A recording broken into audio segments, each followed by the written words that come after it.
Hi, y'all. Join us while we make this delicious dish. What is it, Mo? It's called Beth's Cheesy Hamburger Mac Casserole. And it's from Deb's new favorite cookbook, The Yellowstone Cookbook. So here we go. Hello, everyone. Welcome to Cooking with Mo and Deb. Hi, y'all. So it's been a little bit for us to get together and cook. We've been doing stuff. Deb's been traveling, and I've just been working, and life is passing by. So while I was gone, I went to Amsterdam and I went to London, and I brought Mo some English tea. Ooh, yay, English tea. And I brought you a little tea towel. I love it. All from London. Oh, look at those soldiers. Oh, from the palace. Oh, and it says London on it. Buckingham I Palace. love it. We'll have to definitely use that. Yes. Thanks, Deb. It was a fun time. We had a great time. I love seeing the world. We loved seeing your pictures, didn't we, guys? And we did. Then I have to come back to the real world and get things going back like normal. So that's what we're doing today, is getting things going to normal. And we're going to make another yummy recipe out of one of Deb's newly acquired favorite cookbooks. I'm actually going from the beginning, and I've put these sticky notes on all my recipes, and every time I get one done, flip over to the next sticky note and find whatever's next, and that's what we're making. And it is the Yellowstone cookbook. So yes, the Yellowstone. It's made, we've told you before, it's the cook who actually did the food for the crew. Yes. I love it. And he's got a lot of recipes. So today's is called Beth's. Those of you who love the show know Beth. It's Beth's Cheesy Hamburger Mac Casserole. So I'm thinking maybe something like Hamburger Helper. Probably. Only better. But much better. We all know the Hamburger Helper's got all that added stuff that we don't want. So this is your whole natural food. This will be your homemade Hamburger Helper. Only better. Only better. It's going to taste better, I'm sure. So we're going to get started. And the way this recipe starts is using a Dutch oven. I had originally planned to use my skillet till I actually read the recipe. Oh. And it says to use a Dutch oven. So I'm sure you could use either one. Just like in your roast thing. Just like in the roast, yes. You could probably use either one, but we're going to use the Dutch oven. So we'll just get a little bit going, and we'll show you what we're doing. And Mo, would you care to chop up an onion? Nope. Don't care at all. It's going to have an onion chopped up and some celery chopped up. That's the first things you got to do. So I'm going to add some olive oil to my Dutch oven. The thing about a Dutch oven is you really got to stir a lot because it will stick. I'm going to turn on the oven. And another thing about a Dutch oven is mine is a ceramic, and the little bits that when you're cooking your onion and your celery, and it gets the little bits and stuff down on the bottom, and you scrape that off, that really helps your food. So the little bits that get left in there get joined in with all the stuff you're cooking. And the flavor is so good. You know what they call that? Little bits is all I call it. You call it little bits. Some people call it the goodie. The goodie. Okay. Miss Brenda Gant calls it the goodie. I've heard her say that, but I heard that before I knew her. The goodie little bits. The goodie. So we're going to heat up the Dutch oven, and we're going to add our chopped onion and finely chopped, I think it says. Okay, yes. I got this chopper, and I'm going to finely chop. We're going to finely chop the onion and the celery, and we're going to cook that, and we'll come back as it nears being cooked. It just takes a few minutes. Be back. Give me land, lots of land underneath the starry skies. Don't fence me in. Instead, feed me hamburger cheesy, mac and casserole, but don't fence me in. There you go. But first, we got to cook it. First. So we've got our onion and celery cooking, and I'm going to add some salt, a pinch of salt, and I'm going to also add pepper right here. Maybe not that much. And we're going to just let this cook until this gets tender, and we will then add our ground beef. and get that cooking. So we'll be back about the time that the ground beef is almost done. Okay, guys. So we've already cooked our ground beef, added it to the pan. Careful, that pan might be hot. There you go.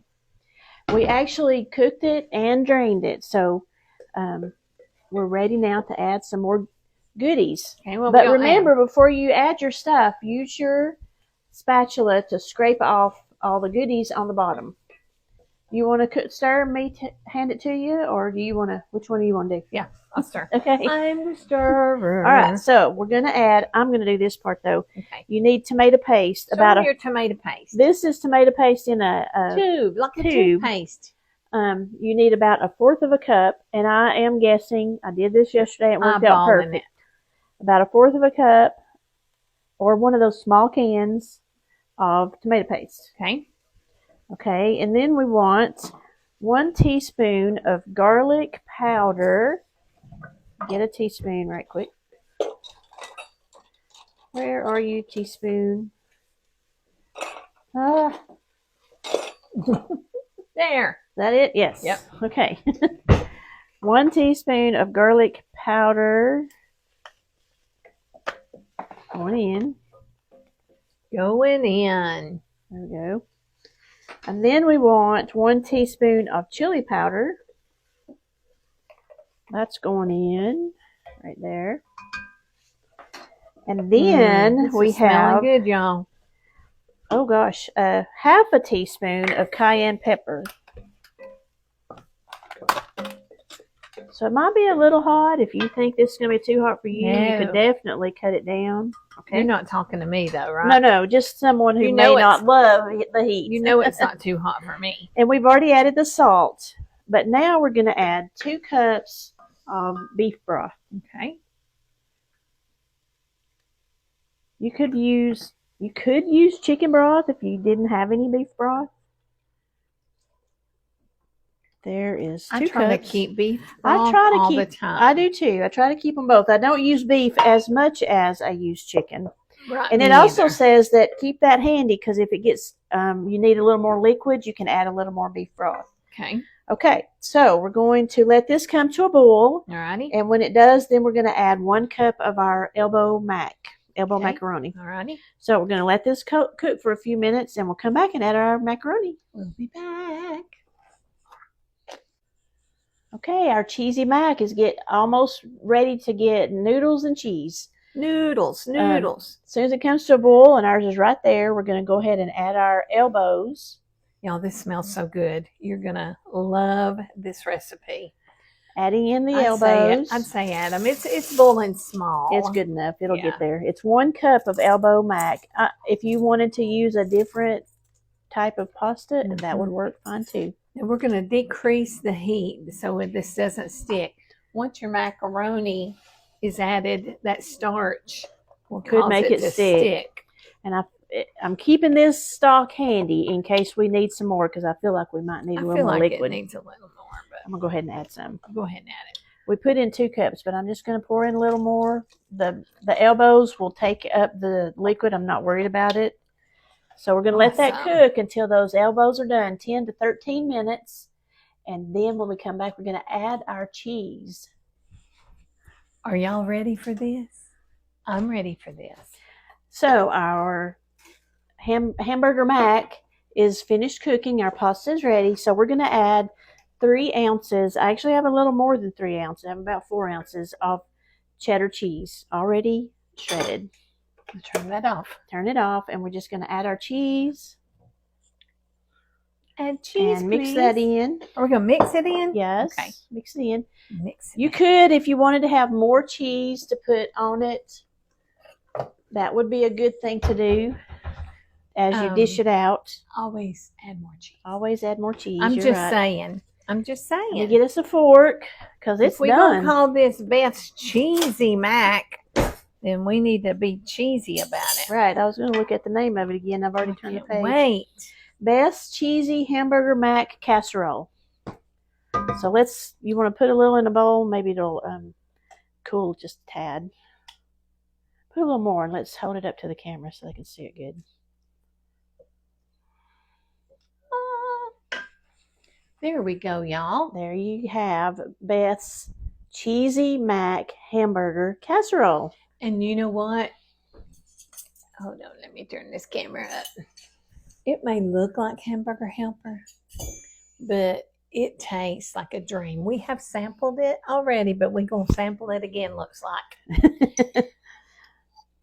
We had to have a taste to see how hot it is. So well, we had to test those we noodles. can taste the cayenne pepper. So if you don't like that, you may want to cut it down some. It's not overly hot, but for somebody who don't like heat, it might be too much. This ain't your mama's Hamburger Helper. It's not. So good. Which there's nothing wrong with your mama's Hamburger Helper. Don't tell your mama I'm talking about her Hamburger Helper. I'm just saying this is a step above. It's so good, y'all. Give a try. It's Beth's cheesy hamburger mac casserole. You're going to like it. It is so good. See ya. Woo! Bye, y'all.